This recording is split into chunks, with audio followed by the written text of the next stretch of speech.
చరిత్రను మన ముందు ఉంచినటువంటి సహదేవుడి గారికి కృతజ్ఞతలు తెలియజేస్తూ మూడవ సెషన్కి సంబంధించినటువంటి స్పీకర్ని పరిచయం చేయవలసిందిగా సోదరులు జాన్ ఆనంద్ గారిని ప్రేమతో ఆహ్వానిస్తున్నాను. అనంతరం స్పీకర్ గారు వచ్చి వారి యొక్క మూడవ పాఠాన్ని వారు అందిస్తారు. ఇటువంటి రీతిలో Andhra Telangana preachers meet arrange చేసినటువంటి ఖమ్మం డిస్టిక్ ప్రీచర్స్కి, అదేవిధంగా ప్రాముఖ్యంగా శాంసన్ అన్నకి ప్రత్యేకమైనటువంటి ధన్యవాదాలు. రెండు పాఠములు మనము విని ఉన్నాము. ఇది మూడవ పాఠముగా మనం ముందుకు వెళ్తున్నాము. ఈ సమయంలో బాబీ ఆల్బర్ట్ గారిని పరిచయం చేయమని చెప్పారు. అనేకమైనటువంటి సంవత్సరముల నుంచి బాబీ ఆల్బర్ట్ అన్న నాకు బాగా తెలుసు, కానీ వారి గురించి ఇప్పుడే అనేకమైనటువంటి విషయాలు నేను తెలుసుకున్నాను. వారి యొక్క కుటుంబం గురించి సడన్గా నన్ను ఒక పెద్ద వ్యక్తి నన్ను పుష్ చేశారు, వారిని గురించి పరిచయం చేయమని. బాబీ ఆల్బర్ట్ గారి గురించి చెప్పక మునుపు వారి తండ్రి గారి గురించి తప్పనిసరిగా చెప్పాలి. వారి పేరు ఎం ఆల్ఫ్రెడ్ గారు. వారు సన్సెట్ స్కూల్ ఆఫ్ ప్రీచింగ్లో అనగా మెడ్రాస్లో 5 సంవత్సరాలు ట్రైనింగ్ పొంది ఉన్నారు. మొట్టమొదటిగా ఏలూరు, రామచంద్రపురం చుట్టుపక్కల ప్రాంతంలో మాత్రమే కాకుండా పాడేరు, బొబ్బిలి ప్రాంతంలో కూడా చాలా గొప్ప సేవ చేసినటువంటి ముందు తరం వారికి సంబంధించినటువంటి వారికి బాగుగా ఆల్ఫ్రెడ్ గారు తెలుసు. వారికి 2 కుమారులు. మొదటి కుమారుడుగా బాబీ ఆల్బర్ట్ గారు, రెండవ కుమారుడుగా సుకేష్ రాజే గారు. మరి ఇప్పుడు బాబీ ఆల్బర్ట్ గారు కాకినాడలో 2 స్థానిక సంఘములను వారు నడిపించడం మాత్రమే కాకుండా వివిధ ప్రాంతముల్లో కూడా దేవుని యొక్క సువార్తను వారు బోధించున్నారు. వారి తండ్రి గారు అనంతరము 2 కుమారులను కూడా ఈ యొక్క పరిచర్యను ముందుకు నడిపించున్నారు. కాబట్టి ఈ యొక్క సమయంలో మరి బాబీ ఆల్బర్ట్ గారు సంఘము క్షమాభివృద్ధికై మొదటి శతాబ్దపు క్రైస్తవుల మాదిరి అనేటువంటి పాఠమును వారు బోధించుటకు మన మధ్యలోని ఉన్నారు. వారికి ఒక సమయమును అప్పగించున్నాం.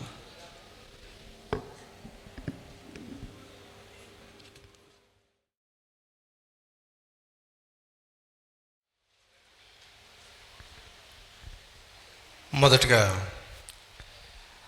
తండ్రి అయిన దేవునికి హృదయపూర్వకమైనటువంటి స్తుతులు, స్తోత్రాలు ఆయనకు చెల్లిస్తూ ఉన్నాను. ఎందుకంటే ఈ ప్రాంతానికి రావడం, ఈ ప్రాంతంలో పనిచేస్తున్నటువంటి క్రీస్తు ప్రభు యొక్క సువార్థికుల్ని కలవడం ఇదే మొదటిసారి.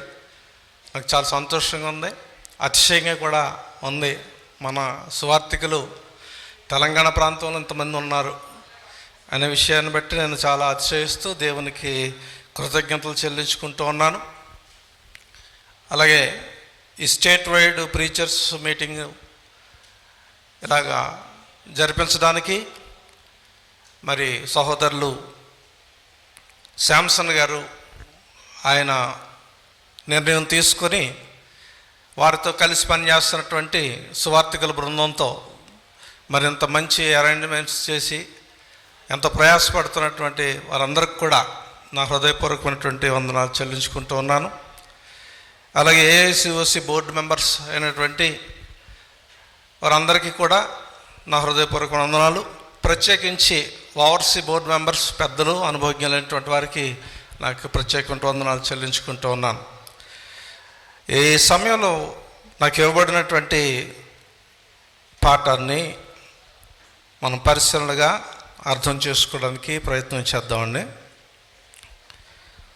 మరి మొదటి శతాబ్దంలో ఉన్నటువంటి క్రీస్తు సంఘం క్షేమాభివృద్ధి పొందేటట్లుగా ఆ సంఘంలో ఉన్నటువంటి వారు ఎలాగా ఆ యొక్క అభివృద్ధి కొరకు వారు ప్రయాసపడ్డారు, వారు ఎలాంటి కార్యాల ద్వారా మరి అనేక మంది ఆత్మలను జయించడానికి వారు చేసినటువంటి పనుల గురించి, మరి మొదటి శతాబ్దంలో ఉన్నటువంటి ఆ సంఘము నేటి సంఘాలకు ఎలాంటి మాదిరిని నేర్పుతున్నాయి అనేటువంటి విషయాల గురించి ఆలోచన చేయబోతున్నాం. మనకి ఈ యొక్క పాఠాన్ని బట్టి మనకి మూలవాక్యంగా ఇవ్వబడినటువంటి వాక్యం మరి అపోస్తుల కార్యములు 9వ అధ్యాయము 31వ వచనం. మనందాక బైబిల్ రీడింగ్లో కూడా చదవటం జరిగింది.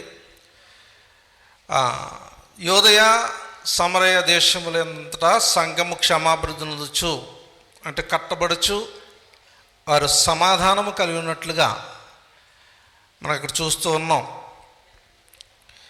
సంఘము కట్టబడేటువంటి విషయంలో దేవుని యొక్క పాత్రే తప్ప ఇంకెవరి యొక్క మనుషుడి యొక్క పాత్ర లేదని గ్రంథం మనకు బోధిస్తూ ఉంది. నాణ్యమైనటువంటి క్రైస్తవుల చేత సంఘం కట్టబడాలి అని అంటే దేవుడు ఒక విధానాన్ని గ్రంథం ద్వారా పొందుపరిచి తెలియపరుస్తున్నాడు. ఒక అర్థం అవడానికి ఒక ఉదాహరణ నేను చెప్పాలనుకుంటున్నాను. ఏదైనా ఒక మంచి విశాలమైనటువంటి స్థలంలో బలమైనటువంటి కట్టడం కట్టడానికి ఫస్ట్ మనకి కావలసినటువంటి విషయం ఏంటంటే ఒక నైపుణ్యం కలిగినటువంటి, సామర్థ్యం కలిగినటువంటి ఒక సివిల్ ఇంజనీర్ చేత దానికి ఒక ప్లాన్ అనేది తెచ్చుకుంటాం.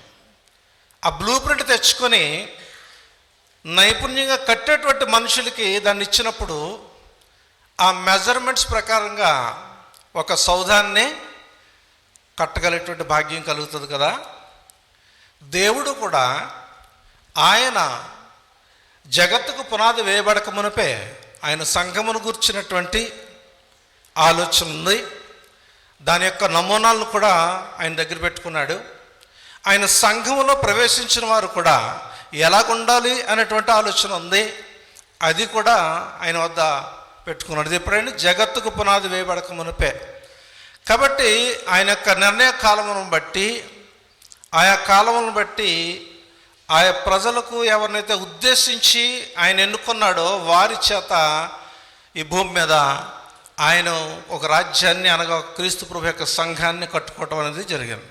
ఎఫెసీయులకు రాసిన పత్రిక 2వ అధ్యాయము 20-22 వచనాలు కూడా చూసినట్లయితే ఆయన దగ్గర సంఘాన్ని గురించినటువంటి ఒక ప్లాన్ ఏదైతే ఉందో అది అపోస్తలుడైనటువంటి పౌలు ఎఫెసీ సంఘానికి జ్ఞాపకం చేస్తున్నాడు రాస్తూ, క్రీస్తు యేసే ముఖ్యమైన మూలరాయి ఉండగా అపోస్తలులను ప్రవక్తలు వేసిన పునాది మీద మీరు కట్టబడి ఉన్నారు.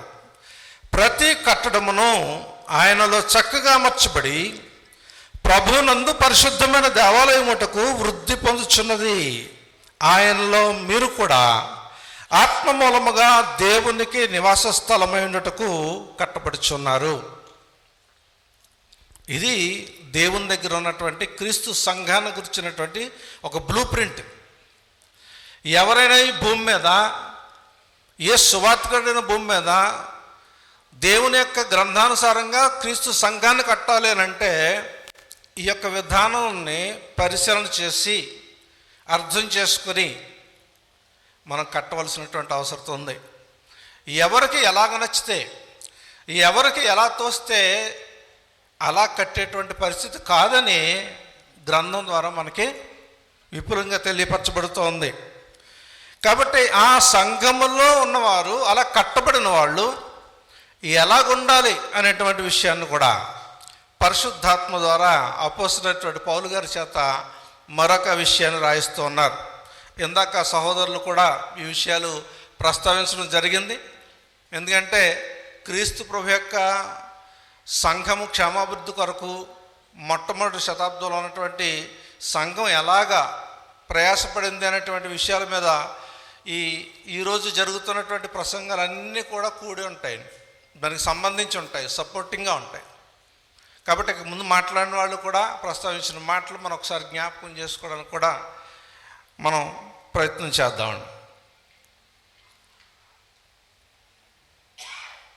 ఎఫెసీయులకు రాసిన పత్రిక 4వ అధ్యాయము 11-13 వచనాలు మనం చూసినట్లయితే, కట్టబడినటువంటి సంఘములకు ప్రవేశించినటువంటి సభ్యులు వాళ్ళు ఎలాంటి టార్గెట్ని వాళ్ళు పూర్తి చేయాలనేటువంటి విషయాన్ని గురించి మాట్లాడుతున్నాడు.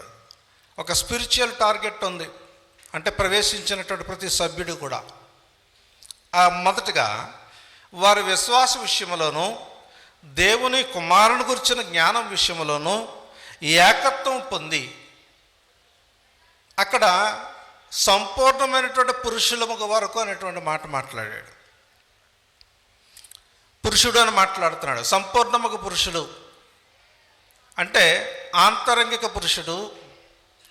ఆ సంపూర్ణత ఎవరితో పోల్చుకొని ఆ సంపూర్ణత కలిగి ఉండాలనేటువంటి విషయాన్ని మాట్లాడుతున్నాడు. పరిశుద్ధులు సంపూర్ణులైనట్లు క్రీస్తుకు కలిగిన సంపూర్ణతకు సమానమైన సంపూర్ణత. అంటే క్రీస్తు ప్రభు యొక్క సంఘములో ఉన్నటువంటి సంఘ సభ్యులు క్రీస్తుకు కలిగినటువంటి సర్వసంపూర్ణతకు సమానమైన సంపూర్ణత కలిగి ఉండేటువంటి ప్రయత్నం చేస్తూ ఉండాలి వారి జీవితకాలంలో. ఎందుకు ఈ విషయాలు మనం జ్ఞాపకం చేసుకుంటున్నాం అంటే, మొట్టమొదటిగా స్థాపించబడినటువంటి ఆ యొక్క ఆదిమ సంఘంలో ఉన్నటువంటి సంఘ సభ్యులు ఈ విధానం ద్వారానే వాళ్ళు కట్టబడి ఉన్నారనేటువంటి విషయాన్ని వారి చర్యల ద్వారా మనం తెలుసుకోగలమండి. వాళ్ళకు ఉన్నటువంటి కాన్సెప్ట్, వాళ్ళ దృక్పథం ఏంటంటే క్రీస్తుకు కలిగినటువంటి సర్వసంపూర్ణత కలిగేటట్లుగా వారు వింటున్నటువంటి విషయాల మీద ఏకాగ్రత కలిగి, అపోస్తల కార్యములు 2వ అధ్యాయంలో మనకందరికీ తెలిసినటువంటి విషయాలే. ఈ విషయాలు అపోస్తల కార్య గ్రంథం చదవకుండా ఎవరిని కూడా సువార్తికులు కాలేరు, సువార్త పని కూడా చేయలేరు. అయినను మనం ఈ విషయాలు ఎందుకు ఈ యొక్క సమయంలో జ్ఞాపకం చేసుకోవాలంటే, ఆదిమ సంఘములో ఉన్నటువంటి పటిష్టత ఇప్పటి ఆధునిక కాలంలో ఉన్నటువంటి కొన్ని చోట్ల ఉన్నటువంటి సంఘాల్లో అటువంటి పటిష్టత తగ్గిపోతుంది కనుక మరొకసారి ఆదిమ సంఘము యొక్క పరిస్థితిని, వారి యొక్క వైఖరిని, వారి యొక్క ప్రయాసను ఒకసారి గుర్తు చేసుకొని సువార్తికులుగా మనం ఎక్కడ ఫెయిల్ అవుతున్నాం, మన యొక్క సంఘములో సభ్యులుగా వారెక్కడ ఫెయిల్ అవుతున్నారనేటువంటి విషయాన్ని తెలుసుకొని మరలా గ్రంథం చదువుకొని సరిదిద్దుకోవడానికి ఇది ఒక సదవకాశం. కాబట్టి ఇక్కడ జరిగినటువంటి విషయాలే మళ్ళీ ప్రస్తావించుకొని ఒక పరిశీలన చేస్తూ పరిశీలనాత్మకమైన దృష్టితో ఈ వాక్యాన్ని చదువుతున్నప్పుడు మనం ఎక్కడ మిస్ అయ్యామో తెలిసిపోద్దండి. మనం కేవలం క్యాజువల్గా చదివితే మనకు ఆ విషయాలు పెద్ద అంతగా మన సంఘ సభ్యులకు కానీ మనకు కూడా అంత పట్టింపు ఉండవు. కానీ మరలా తిరిగి పరిశీలనాత్మక దృష్టితో చదువుతూ ఉంటే ఈ విషయాలు మనకి తెలుస్తాయండి.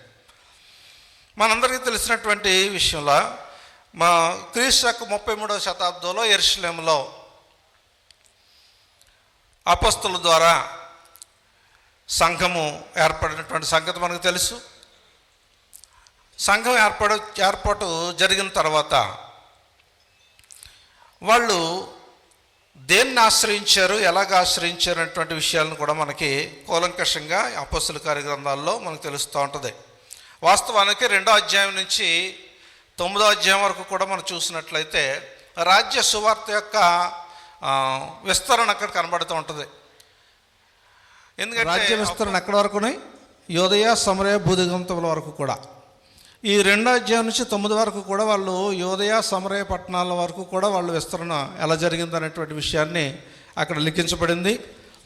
అయితే ప్రత్యేకించి మనము 2వ అధ్యాయంలో ఉన్నటువంటి 9-10 వచనాలు మనం గమనించినట్లయితే అక్కడ క్రీస్తు యొక్క సంఘం ఏర్పడక మునుపు, వారు ఇంకా బాప్తిసం పొందక మునుపు అక్కడ ఇంచుమించు 16-17 ప్రాంతాల నుంచి వచ్చినటువంటి జనులు, రకరకాల సంస్కృతులు, రకరకాల భాషలు అండ్ రకరకాల విధానాల్లో జీవిస్తున్నటువంటి మనుషులు ఒక ప్రాంతానికి వచ్చి, ఒక చోటుకు వచ్చి అపొస్తలుల యొక్క సువార్త విని వారు వెంటనే విశ్వసించి 3,000 మంది బాప్తిసం పొంది ఒకటిగా చేర్చబడి వాళ్ళు ఎంతగా వాళ్ళ యొక్క హృదయాలని, వాళ్ళ మనసులని దేవుని వైపు కేంద్రీకరించుకున్నారు చూడండి. వారికి ఉన్నటువంటి అలవాట్లు, వారికి ఉన్నటువంటి ఆచారాలు, వారికి ఉన్నటువంటి సమస్త సంస్కృతిని, నాగరికతను వదిలేసి అపొస్తలులు చెప్పేటువంటి మాటల మీద వాళ్ళు ఎంత గురి కలిగి ఉన్నాడనేటువంటి విషయాన్ని మనం బాగా ఆలోచన చేస్తే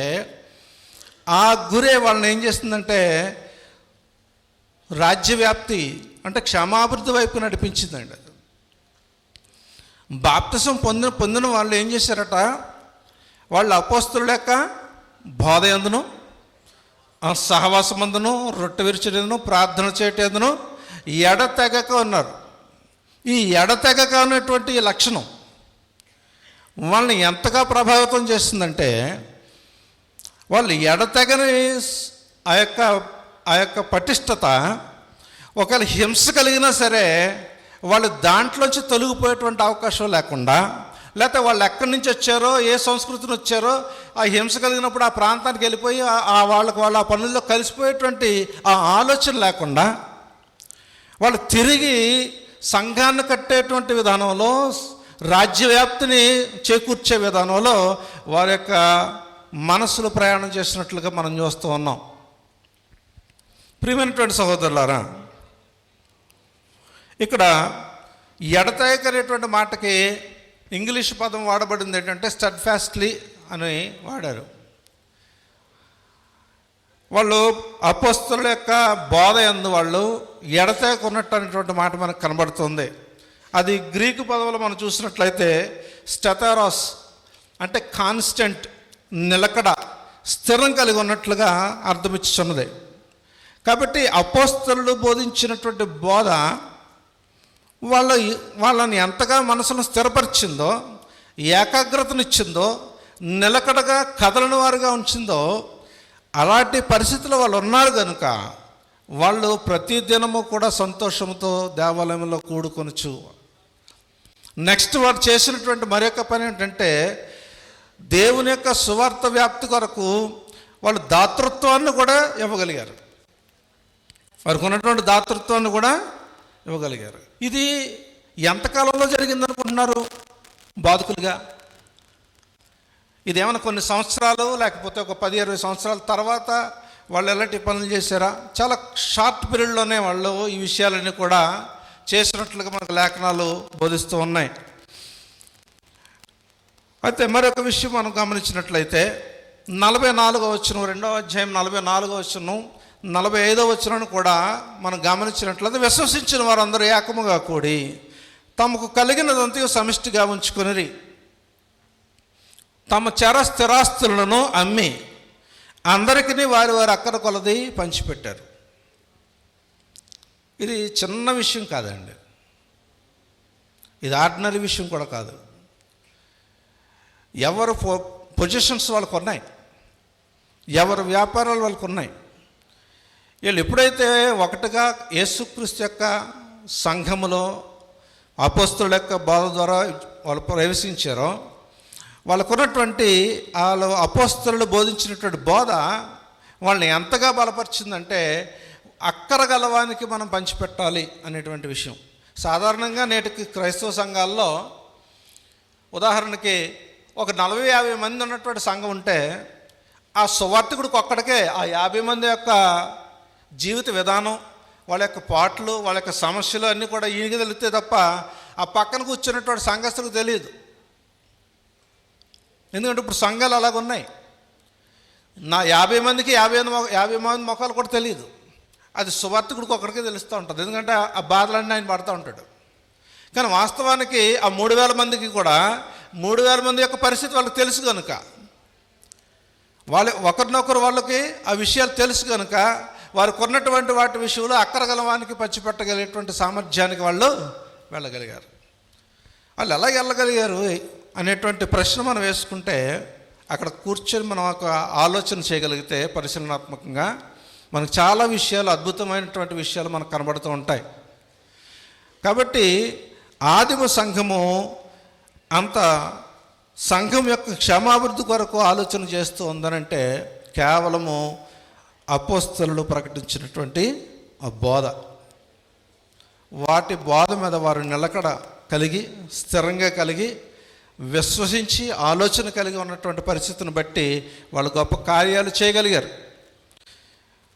మరొక చోట మనం చూసినట్లయితే అపోస్తలుల కార్యగ్రంథం 4వ అధ్యాయము 32వ వచనం 34వ వచనం చదువుకుందాం. విశ్వసించిన వారందరూ కూడా ఏకహృదయము ఏకాత్మ గలవారై ఉండి భూములు ఇండ్లు అమ్మి వాటి వెల తెచ్చి అపోస్తలుల పాదముల దగ్గర పెట్టారట. వారు దాతృత్వంతో కలిసి దేవుని యొక్క పని చేశారండి. కాబట్టి వారికి ఉన్నటువంటి దాతృత్వం ఎలా కలిగిందంటే ఏకాత్మ ఏకభావం కలిగి వాళ్ళు చేశారు. అంటే సమాధానమును బంధము చేత ఆత్మ కలిగించు ఐక్యత కాపాడుకొనుటేందు అనేటువంటి మాట మనకి ఎఫెసీయులకు రాసిన పత్రిక 4వ అధ్యాయంలో కనబడుతుంది. వాళ్ళు ఆ ఆదిమ సంఘంలో ఉన్నటువంటి వాళ్ళు ఆ యొక్క విధానాన్ని కలిగి ఉన్నారు కాబట్టి అంత గొప్ప గొప్ప పనులు వాళ్ళు చేయగలిగారు. సంఘము విస్తరణ వృత్తినే అవదండి, సులువుగా అయిపోదు. నేను ఒక మాట అంటాను, బాధపడకండి. నేటి సంఘాల్లో మన సువార్థికులుగా చాలామంది ఆలోచన ఏంటంటే లోకస్తుల్ని సంఘస్థులు చేస్తే సరిపోద్ది, లోకంలో ఉన్నవాడిని బాప్తిసం ఇచ్చి సంఘస్థులు చేస్తే, క్రీస్తు సంఘ సభ్యులు చేస్తే సరిపోద్ది అనుకునేటువంటి వాళ్ళు లేకపోలేదు. కానీ దేవుని యొక్క దయా సంకల్పంలో ఆయన ఆలోచన ఏంటంటే ఆయన కుమారుని యొక్క సర్వసంపూర్ణతకు సమానమైన సంపూర్ణత కావాలని కోరుకుంటున్నాడు ఆయన. కానీ సేవకులుగా మనం ఏం చేస్తామంటే సంఖ్యలో పెంచుకుంటూ వెళ్ళిపోతున్నాం లేదనేటువంటి భావంతో చాలామంది సువార్థికులు సేవ చేస్తూ ఉంటారు. వచ్చిన తర్వాత బాప్తిసం పొందిన తర్వాత వారి యొక్క ఆత్మ సంబంధమైన విధానము, వారి యొక్క చర్యలు, వారి యొక్క క్రీస్తు కలిగినటువంటి సర్వ సంపూర్ణతలకు మార్చబడినటువంటి విధానంలో వాళ్ళని పెంచడానికి కొంతమంది మన సువార్థికులు చాలామంది ఆ యొక్క విషయంలో కేర్ తీసుకోవట్లేదు. కనుకనే సంఘాలు సంఘాలుగానే ఉండిపోతూ ఉన్నాయి, దానికి నాణ్యత లేకుండా పోతూ ఉన్నాయి. సంఖ్యలో పెరిగితే పెరగొచ్చేమో కానీ అపోస్తలులు అయితే వాళ్ళ సంఖ్యలోనూ నాణ్యతలోనూ రెండిట్లను కూడా వాళ్ళని అబ్జర్వ్ చేస్తూ వాళ్ళని పెంచారు. ఇది అవసరం అండి నేటి, ఎందుకంటే ఆధునిక కాలంలో ఉన్నాం, మనం చాలా బిజీగా ఉన్నాం. మనం ఎంతసేపు ఆదివారం ఆ కార్యక్రమాలు చూసుకొని మనం బయటకు వెళ్ళిపోయేటువంటి పరిస్థితుల్లో ఉంటాం. కానీ ప్రియమైన సహోదరులారా, మనం స్థానికంగా పనిచేస్తున్నటువంటి సంఘాలను బలపరుచుకొని అప్పుడు బయటికి వెళ్ళి ఇతరులను కూడా బలపరచడానికి మనం పూనుకోవాలి. చాలామంది సువార్థికులు అనుకుంటూ ఉంటాం, నాకు ఈవేళ ఖాళీ లేదండి, మరి ఏంటంటే సార్ ఎక్కడికంటే మేము వెళ్తున్నాం, మంచిదే. కానీ స్థానిక సంఘాన్ని పరిపూర్ణతలో పెంచడానికి ఎంతవరకు మనం సమయాన్ని వెచ్చిస్తున్నాం అనేటువంటి విషయాల మీద కూడా ఆధారపడి ఉంటుంది. ఈ రోజున ఆ యొక్క ఆదిమ సంఘాన్ని గురించి ఎందుకు గుర్తు చేసుకుంటున్నాం అంటే వాళ్ళు సంఘాన్ని ఆ రకంగా బలపరిచి సంఘము ద్వారా సంఘములను విస్తరింపజేసేటువంటి కార్యక్రమాన్ని వాళ్ళు చేశారు. మన దేశంలో సంతోషకరమైన విషయం ఏంటంటే నిజంగా అపోస్తలులాగా ఆదిమ సంఘంగా ఉండే ఇన్ని సంఘాలు ఏర్పడ్డాయా హిందూ దేశంలో? సంఘాల ద్వారా సంఘాలు కట్టబడ్డాయా? కాదు. ఒక మేలైనటువంటి విషయం ఏంటంటే క్రీస్తు సంఘ సత్యమును బోధించడానికి కాలేజెస్, స్కూల్స్ ఏర్పాటు అవడం వల్ల ఈ రోజున ఎంతమంది సువార్థికులు ఉంటున్నారు. మరి ఇంతమంది సువార్థికులు నడిపించబడుతున్న సంఘాలు, ఇప్పుడు ఈ సంఘాలు ఎలాగ మనం పెంచాలి అని అంటే నాణ్యతలోనే కాదు సంఖ్యలోనే కాదు నాణ్యతలోను. అంటే లోకములో ఉన్నటువంటి వాళ్ళని సంఘస్థులుగా చేసే పనే కాకుండా వాళ్ళు సర్వసంపూర్ణులుగా చేసేటువంటి విషయం కూడా ఆ బాధ్యత మనపై ఉంది. ఒక సువార్థికుడికి పని తగ్గాలంటే అతడు సంఘములో ఉన్నటువంటి వాడికి నాయకత్వం పని అభ్యర్థితేనే పని తగ్గుద్దండి. పని భారం తగ్గాలంటే నాయకులను ఏర్పాటు చేసుకోవాలి. నాయకులను ఏర్పాటు చేసుకునే పరిస్థితి మనకు కొత్తగా వచ్చిందా? ఇందాక సహోదరులు జ్ఞాపకం చేశారు కదా, వాళ్ళకి సమస్య వచ్చినప్పుడు, శిష్యుల సంఖ్య విస్తరించినప్పుడు వాళ్ళకి ఏమైంది? సమస్య వచ్చింది. సమస్య వచ్చినప్పుడు ఏం చేశారట? 7గురిని ఏర్పాటు చేసుకున్నారు. కానీ అక్కడ ఒక విషయం మీరు గమనించారా? ఒకసారి చదువుదామండి. 6వ అధ్యాయము అపోస్తలుల కార్యగ్రంథము 1వ వచనం ఒకసారి చూద్దాం. 6:1 ఆ దినముల్లో శిష్యుల సంఖ్య విస్తరించినప్పుడు అనుదిన పరిచర్యల్లో తమలోని విధవరండ్రను చిన్న చూపు చూచిరని హెబ్రీ మీద గ్రీకు భాష మాట్లాడే యూదులు సనగసాగిరి. అది జరిగించిన తర్వాత 3వ వచనంలో అంటున్నాడు, కాబట్టి సహోదరులారా ఆత్మతోనూ జ్ఞానముతోనూ నిండుకొని మంచి పేరు పొందిన 7గురు మనుషులు మీలో ఏర్పాటు చేసుకుని మేము వారిని ఈ పనికి నియమితము. ఏ పనికి? ఆహారం పంచిపెట్టే పనికి నియమించడానికి సంఘంలో ఉన్న వాళ్ళని ఎవరిని ఎన్నుకోవాలట? అర్హత చెప్పాడు అక్కడ. జ్ఞానము కలిగి, ఏమండి, ఆత్మతోనూ జ్ఞానముతోనూ నిండుకొని మంచి పేరు పొందినటువంటి 7 మనుషులు కావాలట. ఎందుకు అలాగన్నాడు? ఆలోచించారు ఎప్పుడైనా? మనం కూడా కొంతమందికి కొన్ని పనులు అప్పచెప్తూ ఉంటాం. అర్హత లేని వాడికి కూడా సంఘంలో కార్యక్రమాలు ఇస్తూ ఉంటాం. అర్హత ఉండదు. అతడు జ్ఞానంతో ఉన్నాడా? ఆత్మను కలిగి ఉన్నాడా? విషయ అనుభవాలు ఉన్నాయా? గ్రహించగలుగుతాడా? అలాంటి వాడికి ఈ పని అప్పచెప్పొచ్చా లేదన్నటువంటి విషయాన్ని ఆలోచన చేయకుండా ఫ్యామిలీని చూసో స్టేటస్ని చూసో నువ్వు ఈ పని చేయి అనేటువంటి సందర్భాలు కూడా సువార్థికుల సంఘాల్లో లేకపోలేదు. అసలు వాళ్ళు ఏ పనికి నిర్ణయించబడ్డారు? వాళ్ళు అక్కడ ఆహారం పంచిపెట్టే పని. కానీ అందులో ఎదురు గురించి గ్రంథం ప్రస్తావించబడింది. స్టెఫను, ఫిలిప్ అనేవాళ్ళు కూడా అందులోనే ఉన్నారు. వాళ్ళు అప్పటికే ఏం తెలుసండి వాళ్ళకి? దేవుని యొక్క జ్ఞానం, అపోస్తలుడు బోధించినటువంటి బోధన అంతటిని కూడా వాళ్ళు నేర్చుకున్నారు. అందుకే స్టెఫను చేసినటువంటి ప్రసంగం మహా అద్భుతంగా ఉంటుంది. అపోస్తలుల కన్నా ముందు హింసించబడి అపోస్తలు కాకుండానే ఒక సంఘ సభ్యుడిగానే హింసించబడినటువంటి మొదటి వ్యక్తి అయినా, అవునా కదా స్టెఫను?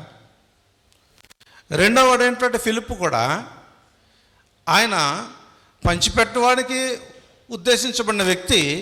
అతడు ఏ పని చేయడానికి సామర్థ్యాన్ని సంపాదించుకున్నాడు? ఆయన సమరయ పట్టణాలకు వెళ్ళి అక్కడ అంటే హింస కలిగినప్పుడు చెదరిపోయిన వారు ఏం చేశారట? వారు సువార్త ప్రకటించారట. అలాంటి సువార్త ప్రకటించినటువంటి జనాల్లో 7 ఎన్నుకొన చేయబడినటువంటి ఈ ఫిలిప్ కూడా కనబడుతూ ఉన్నాడు. మనం ఇందాక సహోదరులు జ్ఞాపకం చేసిన విషయాన్ని జ్ఞాపకం చేస్తున్నాను నేను.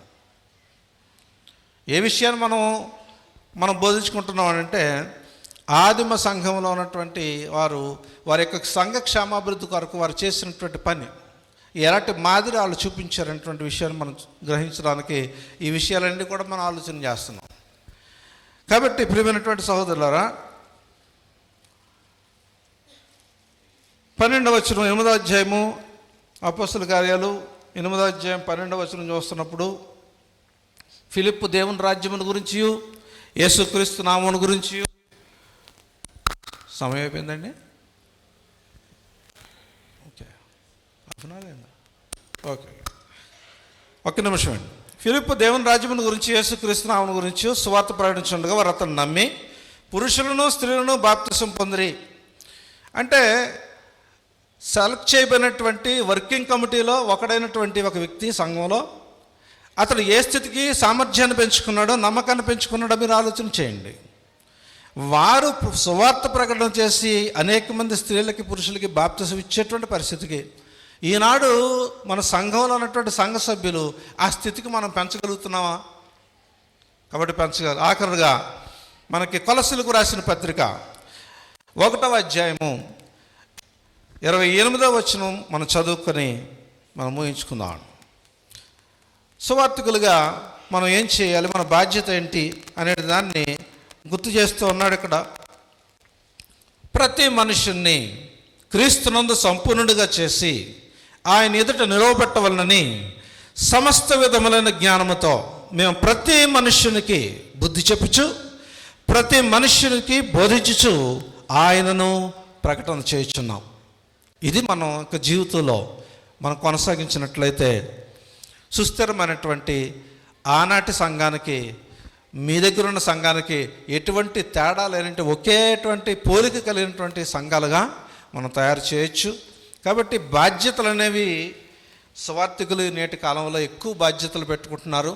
కారణం ఏంటంటే ఒక వ్యక్తి 3-4 చోట్ల పనిచేసిన అతడు పొద్దున్న నుంచి సాయంకాలం వరకు ఆ 5 వర్షిపులు ఆదివారం చేసుకుని వస్తాడు తప్ప అది 5 సంవత్సరాలైనా 10 సంవత్సరాలు అయినా సరే ఒక్కడే చేస్తూ ఉంటాడు.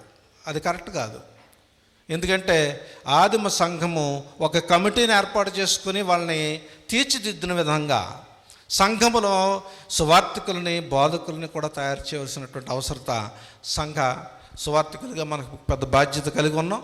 కనుక దీని ద్వారా మనము మొదటి శతాబ్ద కాలంలో ఉన్నటువంటి క్రీస్తు సంఘం లాంటి సంఘాలని కట్టడానికి మనందరం దేవుని యొక్క జ్ఞానాన్ని బట్టి పూనుకుందామని ఈ యొక్క సమయాన్ని దయచేసిన అధ్యక్షుల వారికి ప్రత్యేక వందనాలు చెల్లించుకుంటూ ముగిస్తున్నాను. క్షమించాలి.